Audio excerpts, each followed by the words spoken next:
I just want to mention that one of the ladies that we're going to be having on a pre-recorded video will be a lady that interviewed Mary just a little while back, and she has a really big cause that she's taking care of as well, and that's the cause of, she's one of the leading coach for ADHD.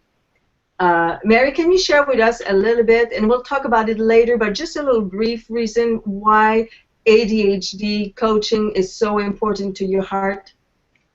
ADHD coaching is very important to my heart because I do have ADHD. I didn't want to admit it, and I knew that I was a hyper child, but when I look at my life and the way that I've managed, I see that I have it, and I've discovered a lot of tools, and I had the pleasure of doing an interview with Lori about the ways that I have managed it without actually admitting that I had it for a while, and now finally admitting it makes it easier to manage it. You know, it's interesting because Lori Dupar is one of the guests that we're going to have today, and I was also interviewed for the telesummit that she did on ADHD.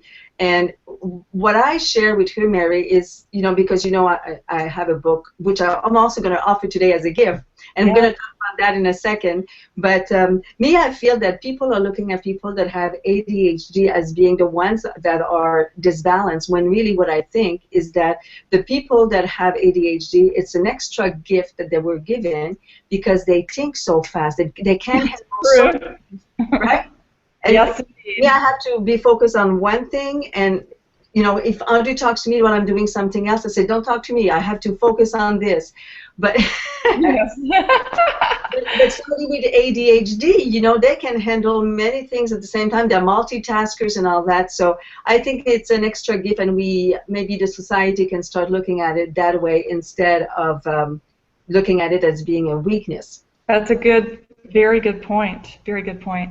Whenever you go back to cancer, I do have a really special story to share from my life also that I just remembered. Well, you know what? Why don't you share it right away? Because Terry is not online yet, and she's our first guest to be interviewed. So go ahead and share it with us. Okay. Basically, several years ago, one of my neighbors, her name was Hope, she was 10 years old, she had injured herself years before that. She had a fall, and what ended up happening is she hurt her leg, and at the place where she hurt her leg, abnormal cells started to develop, and it became bone cancer. And you know, she fought that battle so hard, and she was known in Charlotte, North Carolina. She set up a foundation called the Hope Foundation, and for Make-A-Wish. And the thing that she wanted when it came to Make-A-Wish was for 100 of those other Make-A-Wish children to have their gift, their vision, the very special thing they wanted. So every year now, that is where the money goes for her foundation. But it was special. Christmas Eve, we were out in her lawn, and the whole neighborhood was lit. There were, you know, the candles that you put in the bags we lined those along the street at Christmas time here in the States, and everyone in the neighborhood had those candles on Christmas Eve. We had like a prayer service in her front yard because she was so sick she couldn't come outside. She was up in the bedroom, and we prayed for her, and it was the most beautiful Christmas Eve service I've ever been to. And she did end up passing away like January 9th, but you know, we were all there supporting her all to the end, even the Panthers, Jake Delhomme, the quarterback, and it was a really big story here in Charlotte, and she made a huge impact, that short little life that she led. So that is another reason why cancer is close to my heart, and finding a cure for it. I can feel it. You get really, you are reliving the whole thing right now. Yeah. Thank you for sharing this, because I know it's not easy for you to share it, especially when it's so close to your heart. So thank you so much for sharing it. You're welcome. And we shouldn't be shy. Actually, you know, we talk about authenticity, and this is what it's all about.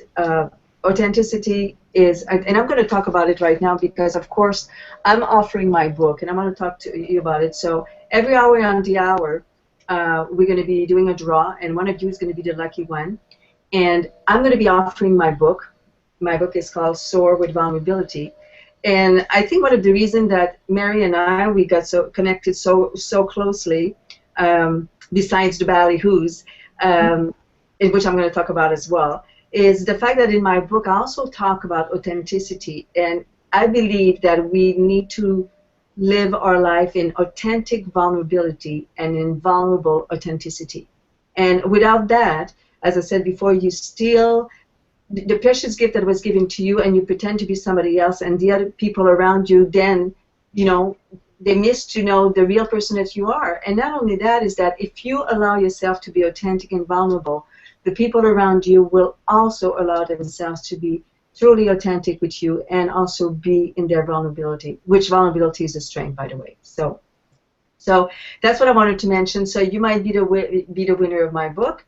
Mary, will come back to you, but I also want to mention for the people that are listening, I want to introduce the ballyhoos because, of course, we've been coaching you on the branding of your book and all that. And I would just want to mention my colleague that you see behind me, Audrey Van Petegem, and myself. We met not too long ago, last year, and we found ourselves into two different fields, but doing the same thing. That we decided to get together and create this company, the Ballyhoos, because we have the same passion of helping people make their dream come true. But once their dream, if it's a book or if it's a business, what do you do afterwards when your book is written? What do you do when you have started your company? So what we do, once we help you write your book, we help you take it all the way to there, but afterwards, if you write a book, it's really nice, but you put it on the shelf, nobody buys it.